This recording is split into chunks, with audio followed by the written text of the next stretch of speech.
All right, so this is our first 5-chap recap unrestricted section of book 4. And do you know what my favorite part about this book's unrestricted section is? I don't know. Please tell me. My favorite part is that we're not alone here. We're not. It's been quiet. It's just been us. Like the world is quiet here, but not anymore. So everybody, please welcome Gretchen, who's joining us, our great summary writer, who's joining us now for our unrestricted section. Welcome. Yay! Thank you. This is something that we asked you about 9 months ago. We were like, hey, for book 5, we're going to be doing this thing. 4. It's only book 4. But no, it was, oh, sorry. Yeah, for book 4, we're going to be doing this thing. It was a long time ago is my point. It was a long time ago. I was like, oh, sure, I can do that. And he was like, yeah, it won't be till like way later. It's going to be like 9 months. And I'm like, oh, yeah, I could definitely do that. Well, we're glad you could pencil us in and keep it in, black ink at this point. So welcome, and I think it's going to be a good time. So hopefully you have a lot of notes, because I don't. Tons. Sure. It's got pages. So, for those who don't know, this is where we can open up our spoiler-filled section. Anything from these last 5 chapters that carry connective tissue through all of the books moving forward. So, there's one of the books on Gretchen's screen. It's Goblet of Fire, the green one with purple, if you will. Gretchen, what's your first thought on these 5 chapters? Well, I really wanted to do these 5 chapters because I love chapter 1. Right. I think it's so good. And it's such an awesome way to kind of transition from being very focused on Harry's world to now being focused on the entire Wizarding world. Because of course the first 3 books open in Harry's point of view, but the 4th one opens with this story of little Hangleton, and it's from the point of view of Frank, who's a muggle, and it's just so different, and it's such a different way of storytelling, and I think it's awesome. This is kind of when the books turn from being like kids books to being kids books that are a little bit darker. I completely agree. I love Frank Bryce. I mean, I'm a fan, and maybe it's like more of a nostalgic thing. Like, it's the first time that we have a non-Harry perspective. There's been a couple times in book 1, the first chapter in book 1 is more Vernon and Dumbledore centric, but it's still focused around Harry. Like, it's different than this. Like, it's the first prologue chapter that we have. Again, not in name. It's a chapter 1. And this is as well, but they're essentially prologue chapters, right? But sure. Like, the only other time we really fall outside of Harry's limited first person or third person perspective is like a couple of Quidditch matches where it jumps to Neville and Ron in the stands, or Hermione going and setting a fire to Snape's robes. Like, those are the only times, and they only happened in book 1. Outside of that, it's all been Harry's perspective, and like JK tightened up after book 1 on that. And this is the first very, very distinct time that she chose, I'm going to show you a different perspective, and it is so good. I love it. I love this chapter so much. I get the same feeling. Like, book 6 is similar. Yes, and it has 2 of them, right? I know. They just kept coming. The Other Minister and Spinner's End. Absolutely. Yes, which are both awesome. Yeah. They are fantastic. I love them. I love when she steps out of the main line like that, because it feels... I've since reading Harry Potter read A Song of Ice and Fire, and that's like the MO of the book series, is it's always different perspectives. And I think I'm more of a fan of it even now. And I love, like, these were my favorite chapters way back when. And I think that's part of why I love A Song of Ice and Fire so much, is the different perspectives and how real the characters in those perspectives feel. It makes it seem a lot bigger. Like, we've entered a bigger world. It's not just about Harry anymore. It really is kind of a fight for the Wizarding world. Like, this is a big deal, and it makes it feel like grander, which I really love. And I think that's part of why chapter 2 is such a huge downer. Yeah, because it is. Because it's right back to that kiddie feeling of, okay, it's a serial book, so now I have to tell you exactly who everybody is because you're not smart enough to remember. That's how I feel about it. I'm so glad she doesn't do that for the rest of the books. Anymore, yeah. This is the last one that she does that, right?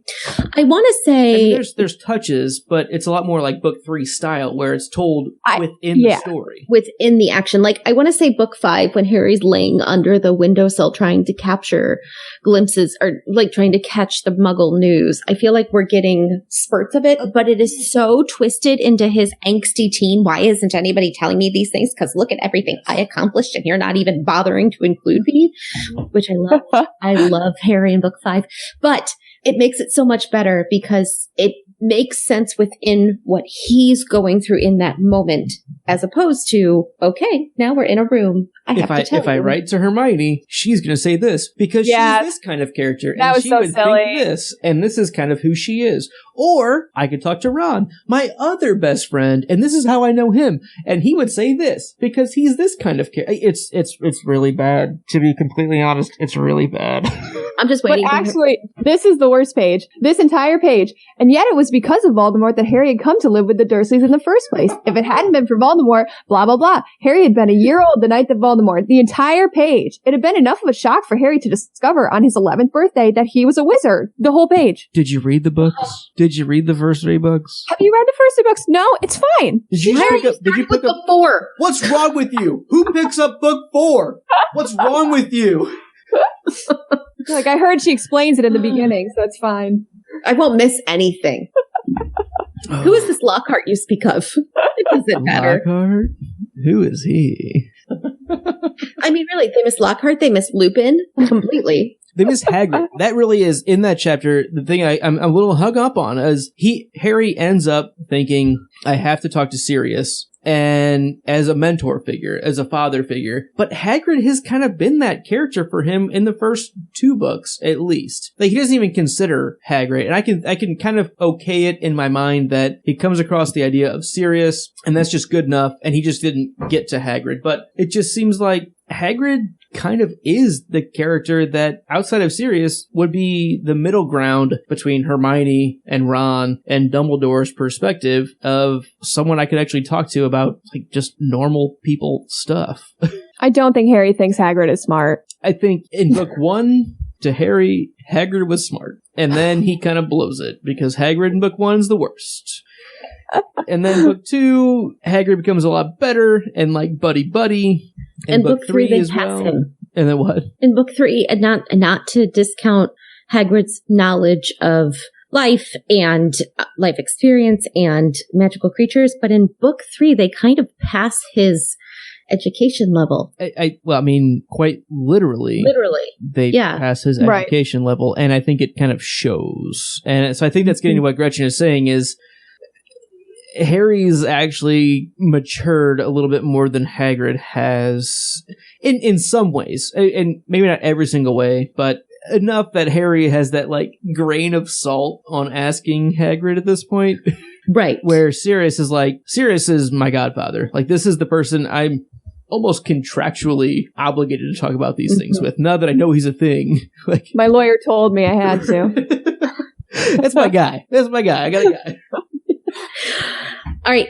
I want to go back and do some riddle talk. Let's riddle it. Let's do. Okay. I want the timeline of when young Voldemort killed his dad and grandparents. I mean, we literally sell this show as the math teacher and the engineer. If we don't talk about timelines, what good are we?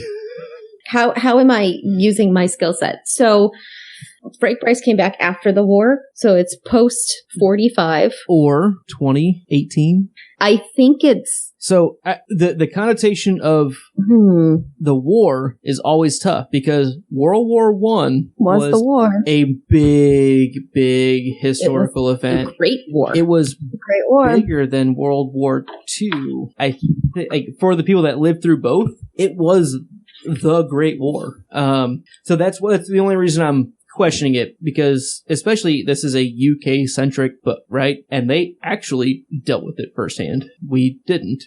We dealt with it literally secondhand, being from the United States. And it's when they say the war, it always makes me think World War One. I don't think that necessarily fits with canon timeline in this book series as well as World War II would. Because if it is World War I, then Frank Bryce is essentially 20 years older than Voldemort. Oh, yeah, because, it tells us when the murder took place. It says 50 years before, and this book's set in 1994. So the murders took place in 1944. But did Frank Bryce come home during World War II from the war? Right. Was he did he 40 come home at the 20 time? years or 15 years? See, and the connotation of the discussions around Frank Bryce are he had a hard war, which made me think that was like, oh, World War I was really difficult on him. That would make sense because it says he had been working for the Riddles ever since, which means he had to have come back and worked for them. It's not like he just came back 6 months ago. Exactly. Right? So to me, it's always led towards he fought in World War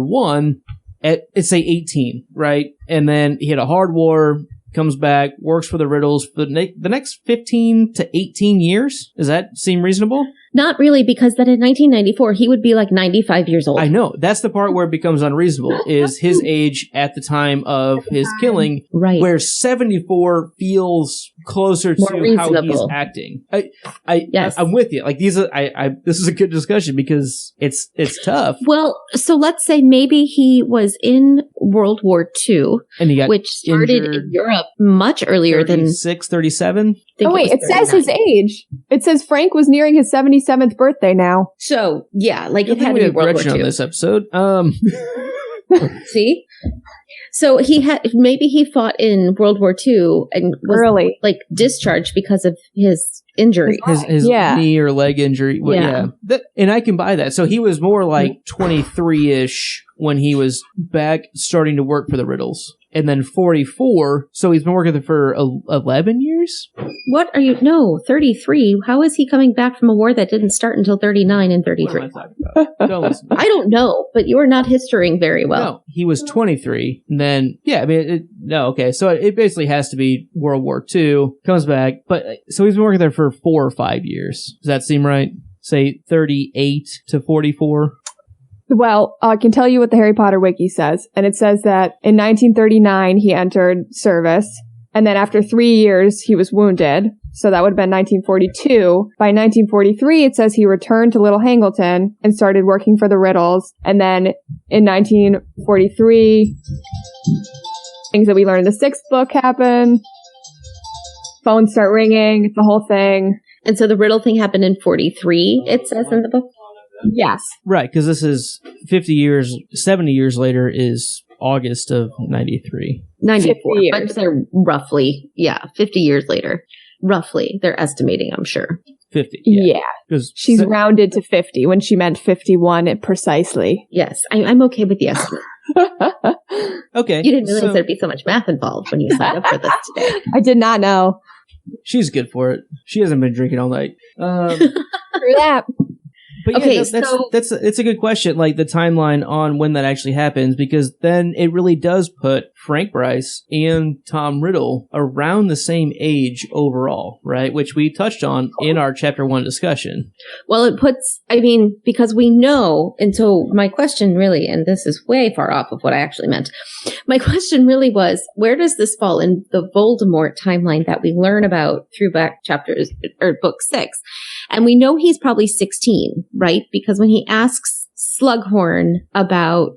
Right. He should still be at Hogwarts. He should still be at Hogwarts. So are we assuming he's about 16 when these murders happen? Because I assume these murders happen before he goes to his mother's family. The Gaunts, yeah. Yes. And he has the ring because in the memory of Slughorn, he has the ring. Right. Yeah.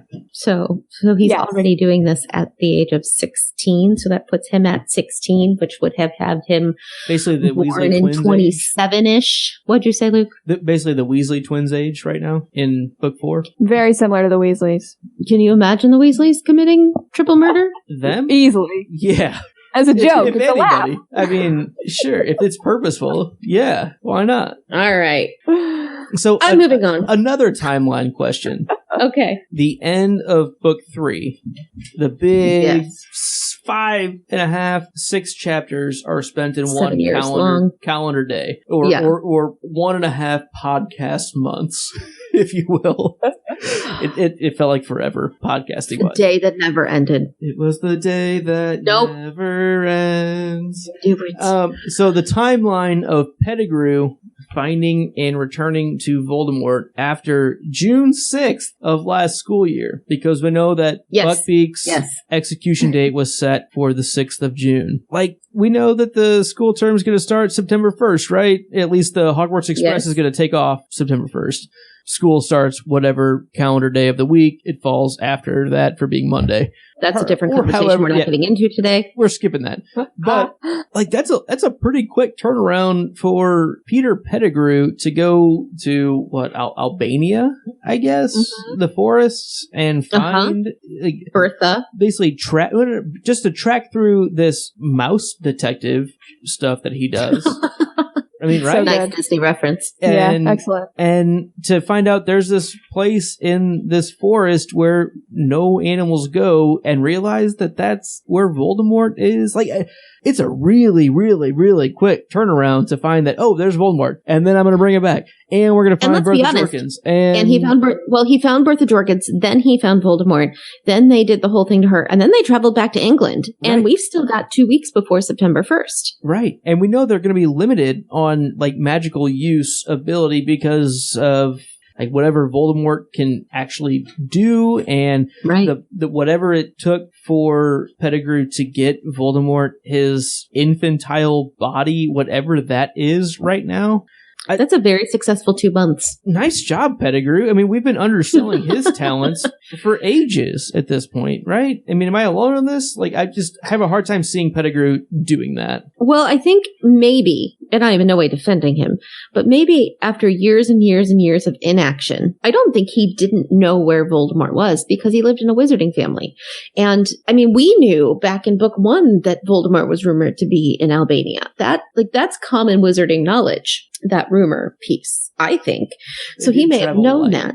What? They do travel light. Benji in the chat was like, it's not like they have a whole lot of things to bring with them. They travel pretty light. True. That's true.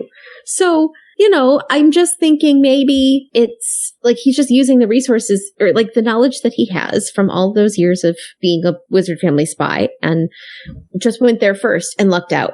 I don't know if it's a ton of skill. So the other question, and I feel like Gretchen and I have actually talked about this recently on Hogwarts Radio with our Peter Pettigrew deep dive.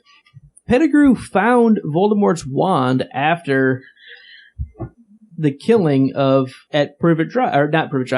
Godric's Hollow of the Potters, right? We know that Pettigrew goes back, gets Voldemort's wand because he's got Voldemort's original wand.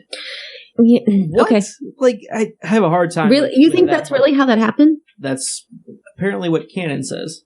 I don't think it's in the books, is it? We just know that Voldemort has his original wand. Voldemort has his original wand, yes, and that's incredibly important as the story goes on.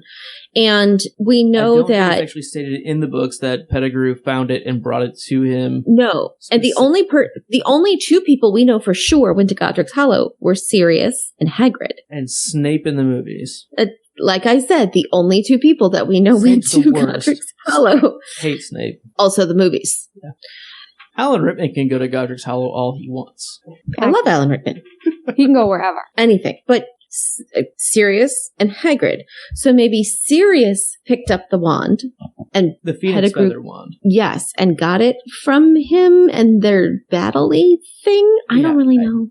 I find that questionable. In a Bloomsbury live chat with J.K. Rowling on July 30th, 2007, she said that Pettigrew went and found Voldemort's wand in the rubble. Does it say when he did that? Was it like after the killing, like basically the 12 years before, or is it now after book 3? See, I don't have Control F on my phone. Yeah. So I can't find it like linked me to the source, and that's what I'm looking through. But I'll let you know if I find it. Okay. I'm just like scrolling through endless information.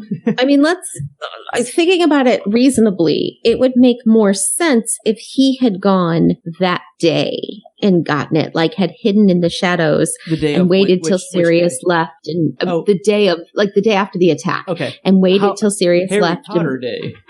Yes. November 1st. Harry Potter Day. Right. Yes. Except for Harry, who lost his parents. But besides that, it's the best day. So Sirius was there, gave Hagrid his motorcycle. Hagrid left. So maybe in the middle of that night, little rat Pettigrew was able to weave in between the rubble and get the wand. Which because then, like, where does he put it? Yeah. Maybe he has And I like a think- special I feel sewer like- storage space. I feel like that was touched on, like, because in our Hogwarts radio recordings, I feel like this was touched on. I was like, what? Like, I was listening to this as one of us was reading. I think it was Terrence that was reading it. And I'm like, none of this is said in the books. Like, none of this. And, like, why would he just pick up Voldemort's wand and not, like, also Lily's and also James? Like, if you're picking up wands, like, pick them all up, right? I mean, one's good for charms. One's good for unless he went after. Maybe Sirius had already taken James and Lily's. Where are they? Do they bury them with them? But we know that Sirius didn't have a chance to even see the bodies. Like Do we? I think it's. I mean, he was outside at of the maybe- rubble. At the rubble at the Yeah. house, sure. But That's what I'm saying. He like, was there. He after was that, at the. I think he left, and maybe this is just me projecting on it, that he left instantly to go find Pettigrew, and never he didn't go to the funeral ceremony or the memorial or whatever that turned into. No, because he went straight for Pettigrew because he was the only person who knew that it was that's my Pettigrew. point. He didn't have a chance to actually work it through in his head that other than, oh, I see them dead. It's different from seeing them dead and working through them being dead. Kind of like But that doesn't mean he wouldn't necessarily pick up their wands as like I'm going to keep these safe, or maybe Hagrid. You know what I mean? Like, it's just not touched on. Right. I'm just saying I could see how some people might pick up theirs and not Voldemort's, or Pettigrew maybe didn't care. It was like, I am going to get this because, I see it. Who knows? But I definitely don't think he went back 12 years later, the night he escaped from Lupin and Sirius and Harry and Ron and all them. It makes it way less understandable on the timeline. How would that it's already wand still be there? Well, because it's an invisible sight. Only wizards can see it, right? And you're telling isn't me it in untouched? 12 years, but you're telling me in 12 years, not a single wizard would have There's gone a memorial looking through them. there. Someone's That's been, It's a memorial, Melissa. That's what I'm saying. You could not have waited 12 years. It's a crime scene, Melissa. Don't touch the evidence. Okay. No, I'm with you. No, I am. It would have had to have happened in It's that ridiculous. first night or two. Yes. That. But where does he Wormtail keep it picked for up, 12 years? He had to stash it somewhere. I mean, before being affronted or confronted is the word I'm looking for by Sirius. Okay, here's an alternate theory. When he turned back into a human, he was wearing clothes. So potentially the clothes and anything in his pockets turn into a rat with him. So maybe he never has to store anything because it's always on his person. Now that's a good question. Except then he would have had to, why would he have taken out the wand and used the wand in the fight with Lupin and he just forgot. So, but so many questions of animagices, animagi. Can we just go back to having Pettigrew be the worst? Pettigrew's definitely the worst. Okay. Let's keep talking about Goblet of Fire. All right. Yeah. All right. Let's talk about something else. Back to Goblet of Fire. This was fun though. This was a lot. So my next question is, there is a line, and this is very nitpicky. There is a line in the first chapter that says, nobody really, the man who owns the Riddle House now, owns it for tax reasons? Yeah, for tax reasons. They're assuming it's for tax reasons. Who owns the Riddle House for reals? Gretchen, who do you think owns the Riddle House? I think the Riddle House is owned by Harry. Ooh, interesting. Why? Because Harry is wealthy, and it could be for tax purposes, and maybe it just happened, and it's in his vault. The deed is in his vault, and he just doesn't know. He just doesn't know. So it's through some kind of inheritance-based trust fund legality. Yeah, and it's like an automatic thing. Like it automatically pays Frank to do the gardening. They just take care of that. It's got a maintenance fee built into the interest that's gained on it's finances. It makes sense. It's finances. His parents set it up for him. They were like, "This will be great for Harry. It'll build up." The most responsible parents that get killed in history. At the age Luke, of do you have 25. another theory? I don't think I have a different theory than the ones that you're going to talk about, and then there's one that I favor over in the two that you're going to talk about. Well, my first one is Lucius. That's the one that I favor. That's a good theory. That's like my first one because he has money. it would make sense that he would be one of the people in Voldemort's inner circle that would know about it. Just like the Bellatrix, the Lestrange family holding the Horcrux in their vault. It's using your followers to... Voldemort's not going to put a deed in Tom Riddle's Jr.'s name. No way. No, it's going under a wealthy, well-known, established, pure-blood family name to own it, but guess who really owns it? Right. Right, that's Voldemort style. That's Tom Riddle style. Exactly. So, my other one was, is it Voldemort's? And it is. But I don't think he's the wealthy owner who's keeping it for tax reasons. There's a wealthy owner, and he's keeping it for reasons, but those reasons aren't tax. No, that makes a lot of sense. I actually have never considered that, but that would make sense that it would be Lucius because... Why not? It's probably a $300,000 house. I mean, it's a mansion in this rural suburban area. I mean, it's chump change to him. I mean, but it's very valuable for what it means to his Dark Lord, right? I mean, it's... Right. And there might be a trust or whatever that he has set up that just... Oh, yeah, he doesn't do any management. Yeah. But I think Voldemort uses it as a tie that binds with Lucius, right? It makes Lucius feel valuable to Voldemort because we know that Tom Riddle doesn't have close friends. He has people that he puts to use and makes them feel valuable through those usages. He delegates out these things that make people feel bound to him, right? It's one of those things that Voldemort might not tell him, hey, this is my muggle father's house. He's not going to give him the full story. He's going to give him, I want you to buy this land and it has some sort of sentimental value to me, but you will not question it kind of thing is how I look at how that transaction actually happened. It's going to be buy this, be done with it. Okay, I have another theory because Harry was obviously a joke. I don't know if this is another one you guys have. Dumbledore, potentially? Reason? I don't know that we would call him wealthy, but he's probably not poor. I would but say it he's could not be, poor. He's not poor. He could have bought it because he knows that Voldemort might want it. Horcrux hunting type yes. deal.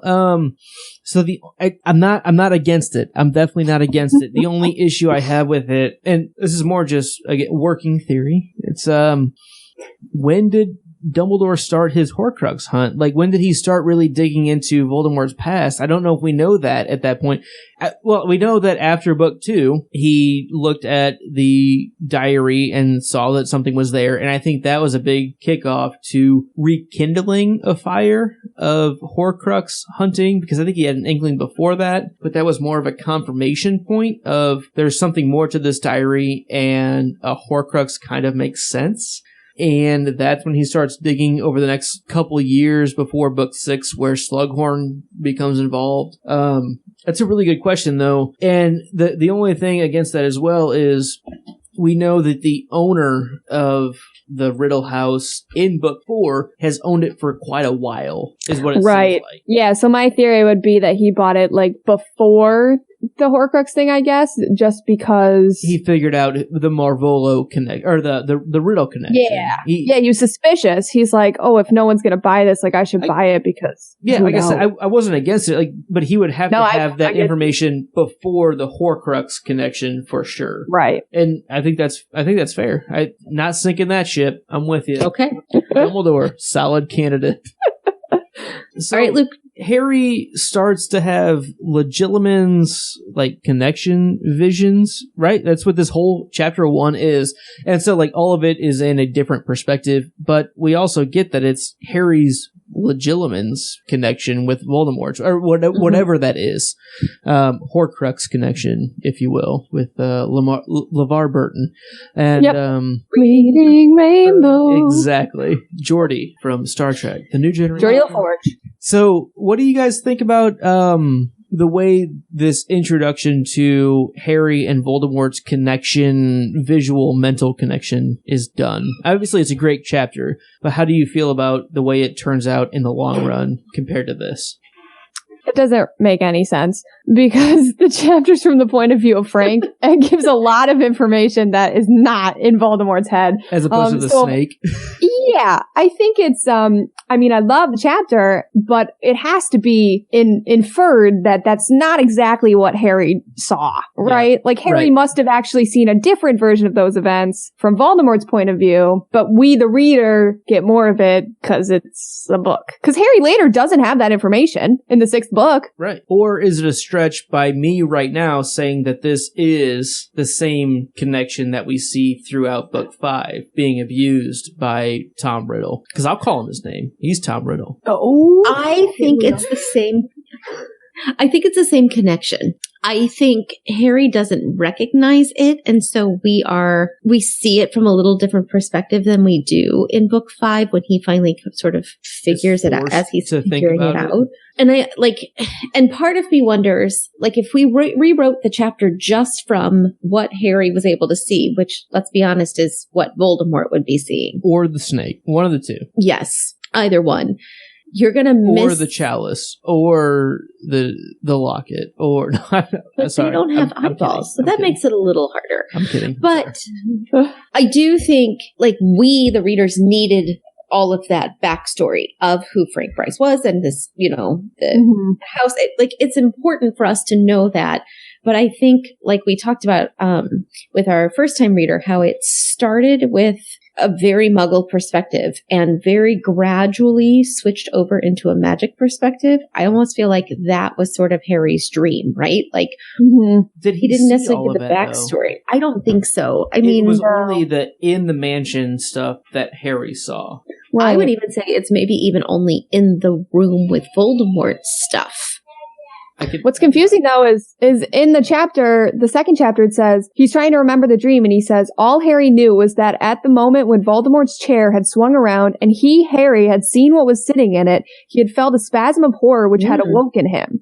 Which means that he saw it from Frank's point of view. Yeah, the way it's written... Or the snakes. It comes... Well, the snake would have been at Voldemort's side at that time, because we know it was sitting like a pet dog. True. Okay. Is how it's described. I think it says a sickly pet dog is how I remember it. So, like...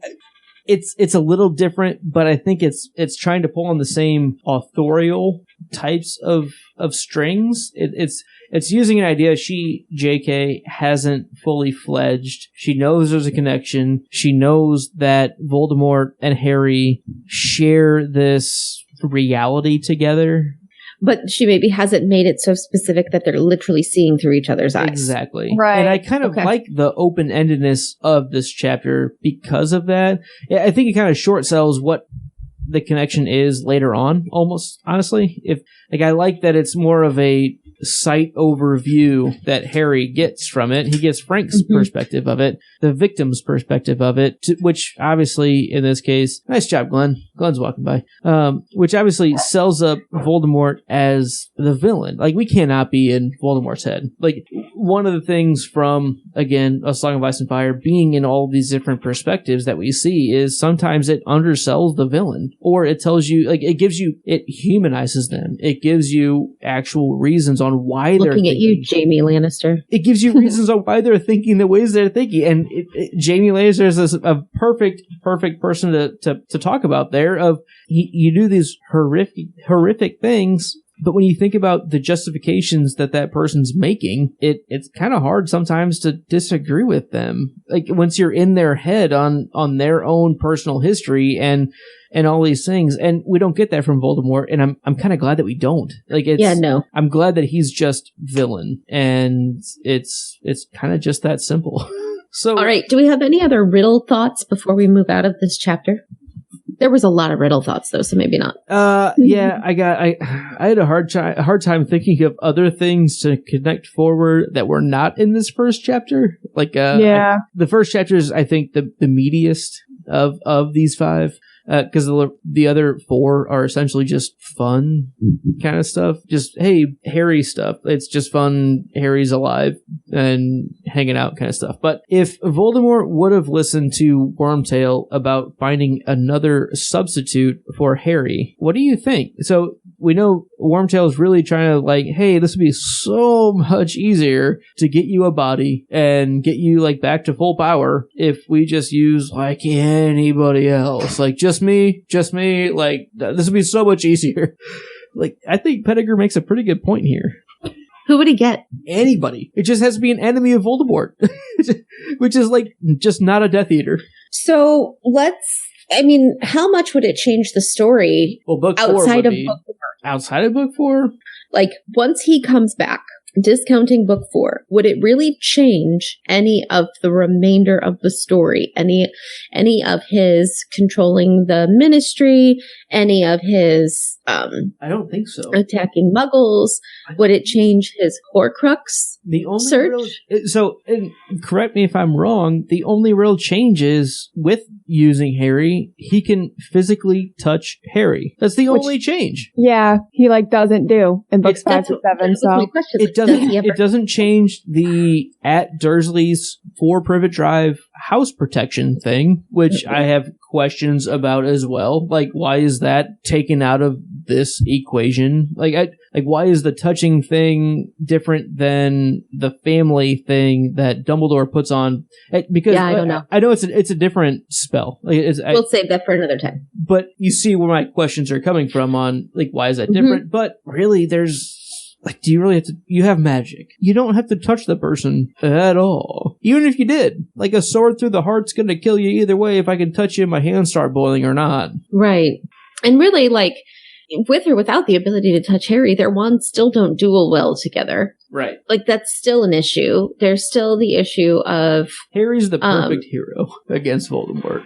Yeah, there's still that issue of Harry would still have saved Mr. Weasley at the Ministry with being able to see the snake. Harry would still be able to look into Voldemort's mind as they were leaving Gringotts and going to when Voldemort was on the trek to see all his Horcruxes. Harry was able to see that he wasn't going to Hogwarts yet, so they were able to get there first. So all those things that Harry used the connection for, it wouldn't have changed. Plot point for book 4. That's what I'm saying. Yeah. I have one question before we get out of this chapter. I did not understand this part. So it's what we're talking about. So Wormtail doesn't want to do anything and he's freaking out and he's like, if we proceed, if I murder, and Voldemort says, if you follow the plan, Wormtail, the Ministry need never know that anyone else has died. You will do it quietly and without fuss. I only wish I could do it myself, but in my present condition, come, Wormtail, one more death and our path to Harry Potter is clear. Who are they talking about? Yeah, good question. Because I literally re-listened to the entire book this week. Which part are we questioning? Hold on, which part? What's the one more death? Harry. No, one more death, and the path to Harry Potter is clear. And he says, "I'm not asking you to do it alone. By that time, my faithful servant will have rejoined us." So Barty Crouch Jr. will be back, or They didn't know Cedric was going to be there. Maybe it was Mad-Eye Moody. That was my second thought, but they didn't kill Moody either. They didn't, right? Who else died? And so, that's Crouch. Also the assumption that the one that he's already done is Bertha Jorkins, right? Because we don't know actually that. No, we do know. He said, "I killed Bertha because I had to." Yeah. Okay. So the She's first dead one that Wormtail is dwelling on is Bertha Jorkins. This other one that opens the path to Harry Potter. Mm-hmm. I would think is one either Moody or Barty Crouch, knowing old Barty, Barty Crouch Senior. Why did they kill Barty Crouch Senior? Junior. I don't remember the circumstances. So Barty Crouch Senior was actually killed because he had been keeping his son under impurized. Yeah. So and then they came in and kind of broke into his house, and so they imperioed Crouch Senior, and but still Hogwarts.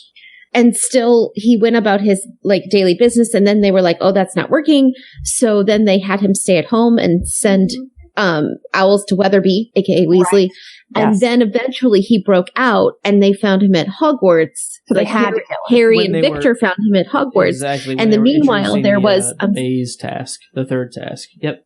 So that wouldn't have been a planned murder. Right. Yeah. But see, I could see how they might have thought they would need to. Not the way they murdered him, but we're going to go to his house, we're going to kill him, and then we're going to get my servant. Because clearly they knew that they would need Barty Crouch Jr. Through Bertha Jorkins' information, they knew that Barty Crouch Jr. was a player in this game. That's how they know that that's the true faithful servant that I have, and they had to go get that. So they probably assumed that they needed to kill Barty Crouch Sr.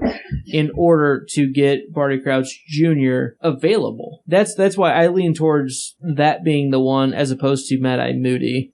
Because under the Polyjuice Potion, you need Mad-Eye Moody to be alive. So I feel like they needed him to be in the trunk all year long so that his hair could keep regrowing, kind of thing. Yeah, they had to keep him alive. So I don't know. I still question that. Barty Crouch Sr. on that.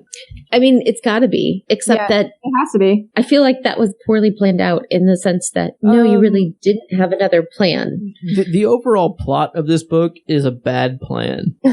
Like, it takes way too long, right? It's way too convoluted. Like, hey, we need him to win this tournament. Like, no. So I gave Neville a book. Oh, sorry. Don't you feel like Voldemort is just sitting back there with his like long, wispy mustache, twirling it, going, ha ha ha, I'm gonna get you. Yes. Villain. Oh, I'm gonna tie you up to the train tracks and then wait 9 months for a train to come along. Pretty much. Just capture him and just bring him to you. Do the potion like in August. Like, just do it. Well, I think that's part of Voldemort's problem most of the time. Like, he can't actually accomplish anything. I mean, he does, okay, he murders a lot of people and he takes over the ministry and whatever, but at the end of the day... But he's not good. I mean, have you seen the meme where it's like Sauron, just a big eye and completely takes over Middle-earth? And then it's, there was another one. It's like Magneto and does this. And then it's a picture of Voldemort can't even take over a high school. Basically. I mean, it's true. He can't accomplish anything. So the last comment that I have on this chapter is, I will allow you to perform an essential task for me. Oh. One that many of my followers would give their right hand to perform. I mean, Tom Riddle with the puns, right? It's so good. Not even puns. Like, it's just like, oh. He told it like it is. Dad jokes. I mean, right? It's... he's just truth-telling. Yeah. Like, looking back on it, it's just silly. It's so funny. Right? I love it. I really do. That's there for the rereaders. Like, that was written specifically for when people go back and read this, they're going to love it. One that many of my followers would give their right hand to perform. I would absolutely have given a right hand. Not a left hand, but I would give a right hand. Yeah, you would. You lefty. That's right. No, it's left. Whatever. All right, It's so correct. let's get out of chapter 1. I think it's going to be a lot quicker from here, in all honesty. Yeah. I don't really have much more on the other chapters, especially too. Other than I really liked Harry's perspective on the diet. Yeah, Dudley's diet I have questions on. And coming from with our guest being, I'll label you. I'll go ahead and label you a little bit of a health nut. Is that fine? I don't mean to offend you. Is that fair? What do you think of Dudley's diet? It's hysterical, and I don't know if you have listened to my my summary yet, but I said chapter 3, the invitation, is about Dudley's diet. That's really the main focus of this chapter, and it's just too funny. It's absolutely hysterical. And my favorite part is that Harry hears about it and immediately goes, "Oh no, not gonna happen." Nope, that ain't for me. Calls in the right out of there. But actually, if you look at the movies, that diet worked for Dudley. 5th movie, he looks good. Absolutely. Well, and so 2 thoughts on that. In book 5, it says that it's been working because he started boxing and now he was like, he had grown some. So he'd grown into it and he'd gotten some muscle out of it and the diet had been working. So it's mentioned in book 5. The next comment, and I just read this the other day, was, did you know in book 7 they almost recast Dudley? Oh, I didn't know. Because he had lost so much weight. Because he had lost so much weight. They were so worried about it. And they were like, well, he can't be Dudley. He's too skinny to be Dudley. I thought it was perfect. But they put him in a fat suit. Yeah, he was wearing a fat suit. I did not know that. I did not know that. I just read that last week, actually. I really liked that actor's portrayal of Dudley, and Dudley in book 7, movie 7 is the best Dudley. Obviously, I mean, it's everything. Melissa and I have consistently said that Dudley has been led on a very bad path. I mean, he is perfect for what his parents have expected of him, but by book 7, which is what we've talked about, he becomes decent. I mean, which is what you hope for. I mean, I'm not saying he's perfect, but from what we see is he kind of starts realizing that this isn't right. Like, Harry seems I like would a say decent guy. we even see it a little bit in book 6 with the cups of tea outside of Harry's door. Was that book 6 that he did that? It was. So Okay. book 5, he was demented. Yeah, Dudley which demented. Yep. is the best. Well, it's the chapter before the best chapter, but it's still the best. Oh yeah, because book 7 And- he remembers back to the cups of tea the year before. I'm with you. Yes. Okay. Yeah. That's Because at first he's like, why is he leaving these out here? He must be da-da-da. No, that like Dudley Maybe he didn't was know just- how to be nice. That was the best he could do. Yeah.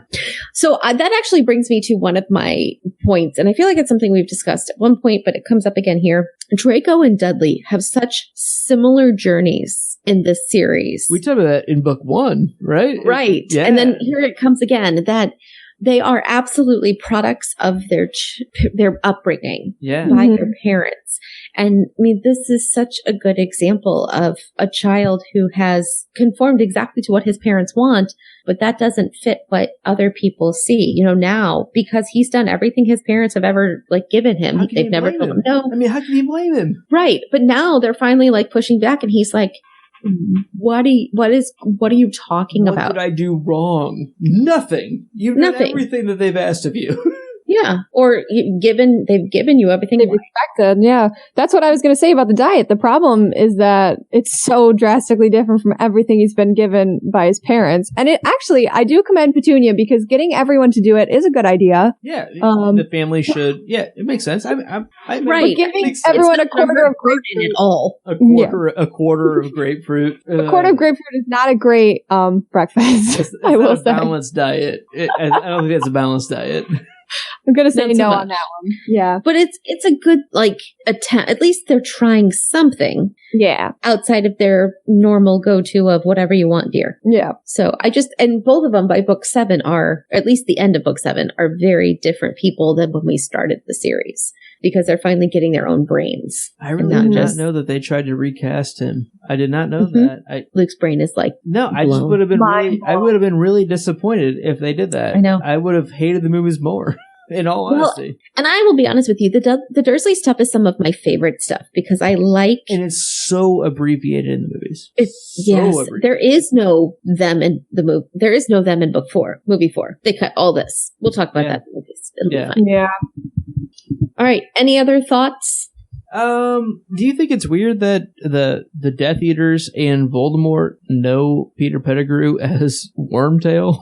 Yeah. Yes. I think it's entirely his for- Marauder's name. Yeah. It's entirely for the chapter. Right. It's just for the readers, basically, to be like, Yeah. hey, this is the same person. I don't know. But that bothers me because they call him that for the rest of the series. Right. Snape calls him that in Spitter's End. First of That's all, just how do his they name. know? Seriously, No. how do they know that name? It's a full sellout that he did. He basically sold out all the Marauders, is what that has to be, right? I mean, that's the only thing that makes sense. I mean, and the reference to Lord of the Rings Worm Tongue is Yeah. authorial. That's the reason she chose to do that. I don't know. It's such an insult every time he's called Wormtail by Voldemort. You can hear do you know what I don't even know how to. Right. It turned from Right. the nickname his friends gave him affectionately to Direpo. Hatfoot. Calm down. to an insult. It is. It's entirely it's been changed to be demeaning against him. Do you think he notices? I think he does, but he's also so weak that I think he kind of realizes how weak he is at some point. He's pathetic. He's pathetic. He's pathetic. And Yeah. And wimpy. Yeah, and he can't change that. And Voldemort even kind of calls him out in this chapter of, you came back to me because you're weak. You didn't come back to me for loyalty's sake. You came back to me because, guess what? I'm the best option you have right now. And, I don't know. That's pretty problematic. Yeah. So the only other thought that I have from this 5-chapter segment is Weasley's Wizard Wheezes. This is the first inkling that we have that the Weasley twins are doing things, right? I mean, they're making some moves. They're actually creating things, not just blowing things up in their room Like all the Weasleys, like there's a purpose. like they've been actually working. Like there's some ambition behind the madness, right? Which is why the what was it? Bilious Wonka is making more and more sense. Yes, as we move along. So I don't know. Do you guys have any thoughts on the introduction of Weasley's Wizard Wheezes here? Well, on Twin Watch, that just goes to the list of why they're amazing, because Twin Watch, yeah, it is Luke's Twin Watch, and they are very determined in their creation of this shop. They have a like they have a business plan. They have, you know what I mean? They're experimenting. They have order forms. Well, and in book 5, they do like trials, focus groups, and I mean all kinds of stuff, right? And then once they get it up and running, like it's so smartly done and so bright and cheerful and such like a ray of sunshine in Death Eater world that like it's done very well. I wonder about the longevity of a business like that, but by that point, if they make enough money, then they can franchise out or invest in other companies. Like, I don't know. I have the bigger concern about it when it comes to Molly's reaction, because I think like she let Bill go off and be a curse breaker and Charlie lives with dragons. She's Why? Kind of the worst to the twins. Yeah. But that makes sense. No, I mean, it from sucks. a mom perspective, She is it totally awful makes to sense. them. She is awful to them. I'm not saying I don't get it. I'm saying she's awful to them. I'm saying from a mom's point of view, I totally get why she's awful to them, but she's not looking at the big picture. She's looking at my teenage boys who are blowing their education. But I mean, think about like the 13, 14, 15-year-olds who are out there writing apps right now and are like millionaires. And they are in, they're ninth graders or something because they've made these really popular apps. Because they built what the kids their age want. And guess what? Yes. That's going to sell like wildfire. Like it just always will. If you can sell to that age group. And the nice thing about the Wizarding Wheezes is that it's diversified. It's not just one product like an app would be. It's multiple layers of products. And then they even come up with like the Pygmy Puffs later on. I mean, they have lots and lots of things going for them that will help them continue to market to their demographic. Yeah, one thing that kind of speaks to the third movie is at the beginning of the third movie, about 30 minutes in, we have the voice-making candies that turn Ron into a lion. Yes. Right? We know the scene. Yes, I good feel stuff. like that was kind of like a foreshadowing of the Weasley's Wizard Wheezes kind of ahead of time. The books obviously had made that, and the movie kind of showed that ahead of time. We hadn't really touched on that before, but I feel like that's kind of like a way that the movies actually did a kind of an interesting touch on showing the twins' influence on their future ahead of time from the books. I mean, the twins weren't in that scene, but wouldn't it have been nice if it had been like 1 year later and it was a Weasley product? Yeah, but I mean, we'll talk about movie 4. It's so rushed. There's no chance. So my point is, I'm glad they got it in movie 3. Okay, sounds good. Because I can justify it with this perspective. You can at least breathe through it at that point. Yes. All right. One of the few. Gretchen, any other thoughts before we close off the unrestricted section here that you'd like to bring up?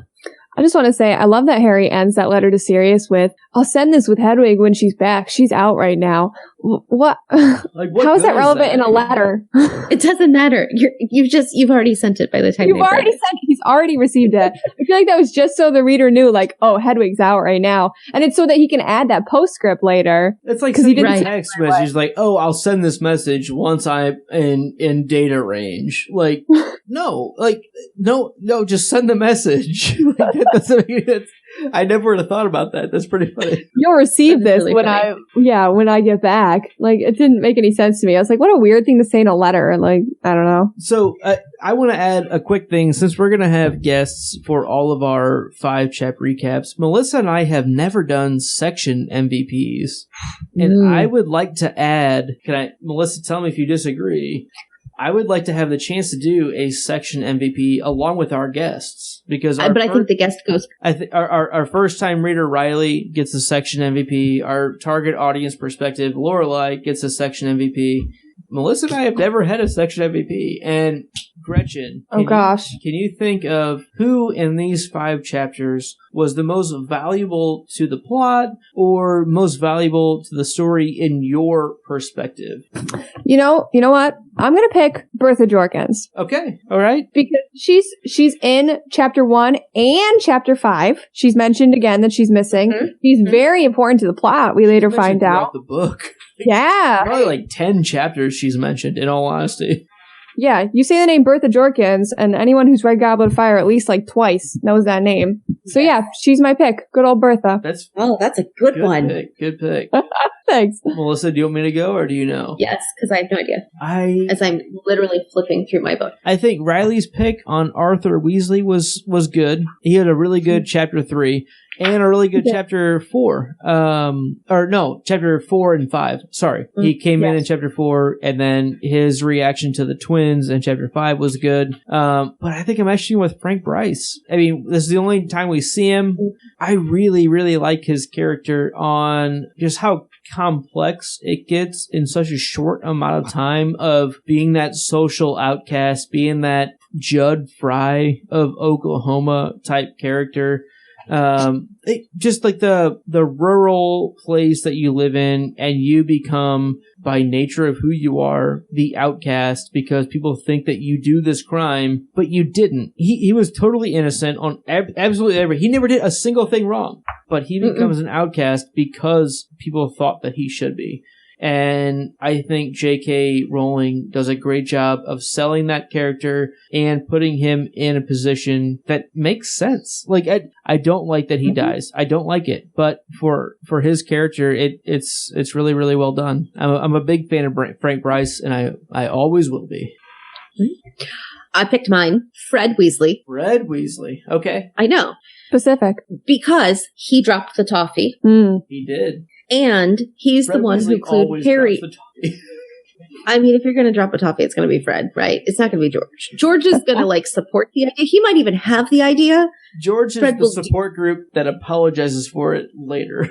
Oh, no, I'm saying sometimes I bet George might have the idea, but Fred's the doer. The doer. Absolutely. Yes. And just the constant making fun of Percy, and the fact that they sent him dragon dung to his office.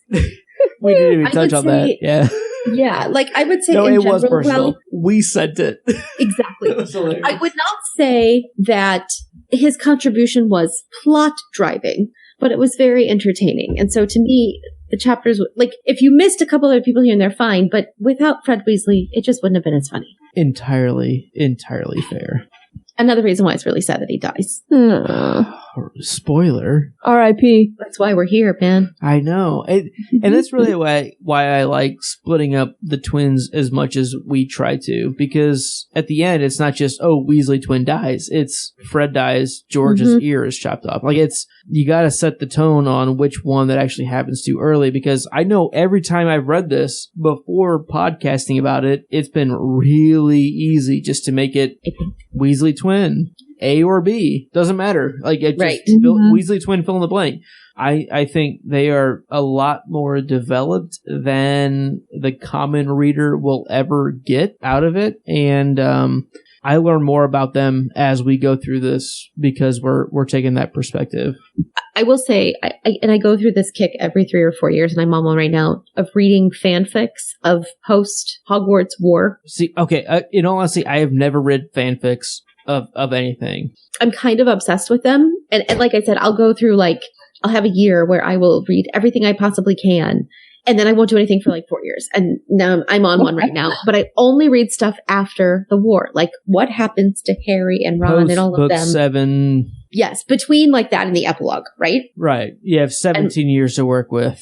My favorite ones are the ones who do a really good job of dealing with George. Yeah, that's one of the most complicated falling outs in there, right? I mean, what does he do? And I'm reading one right now that's okay, but George is just, no, come to the shop. Oh, I'm okay, he lost his half. He's half. So you are not on my like up there best list because you missed an opportunity. Has that author ever been through a breakup even? Like, I don't know. It's more than that. Like it's so I am inexperienced in the world of fanfic. Gretchen, I think, is not. I'm not. Do you have references or experience that you would like to talk about in that regards? Because you've also written fanfic, correct? I have written fanfic.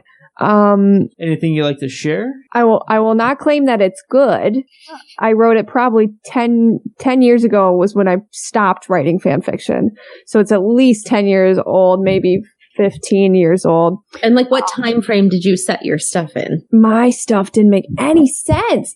I wrote some that was post book 7, but I wrote some that was just like my most quote unquote popular novel was it was called Smuggle the Muggle, which was a title that my dad came up with, and it was set in the summer between who knows certain years, and it was a competition that Fred and George hosted at Hogwarts. It was a comedy. It didn't make any sense, but so I like stuff. I definitely like stuff that's post book 7, and I tend to stick with the main characters. I don't do like Marauder stuff. I like Ginny and Draco. I'm a fan of that pairing.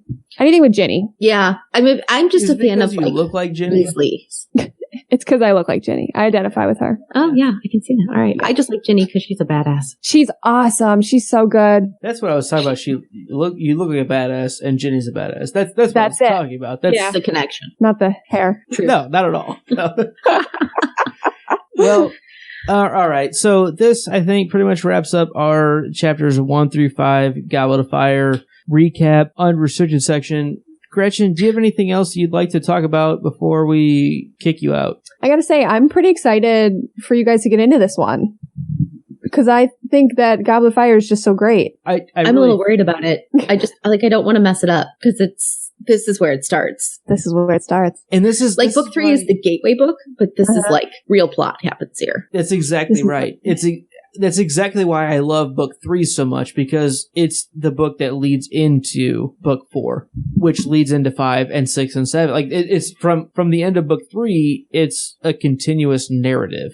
And that's what I love so much about book 3 is this the first time you have, it's bigger than just school year by school year. And book 4 it's real time. I mean, it's big time. It's scary. It's dangerous throughout, right? I mean, there's death.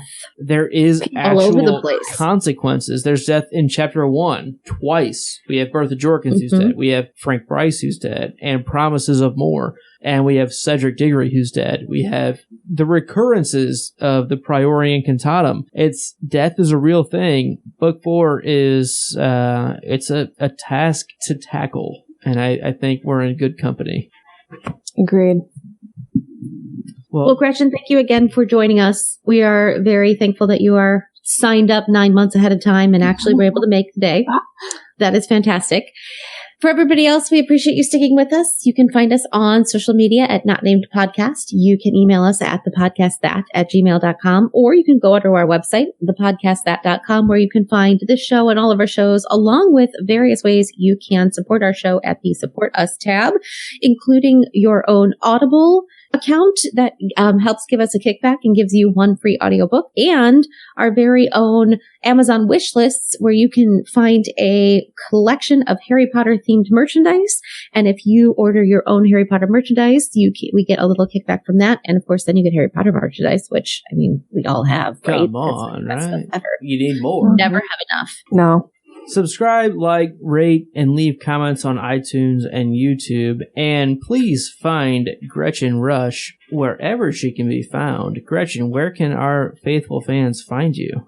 I can be found on the Twitter and the Instagram at GretchaSketcha, just like it sounds. Just like it sounds. And you also write for MuggleNet, correct? I write for the MuggleNet, so that can be found at the MuggleNets at themugglenet.com. No, just MuggleNet.com and Facebook and Twitter and Instagram. Congratulations on your recent promotion there as well. Thank you. Join us next week as we discuss chapter number 6. The Portkey. Stay imaginary. Thanks.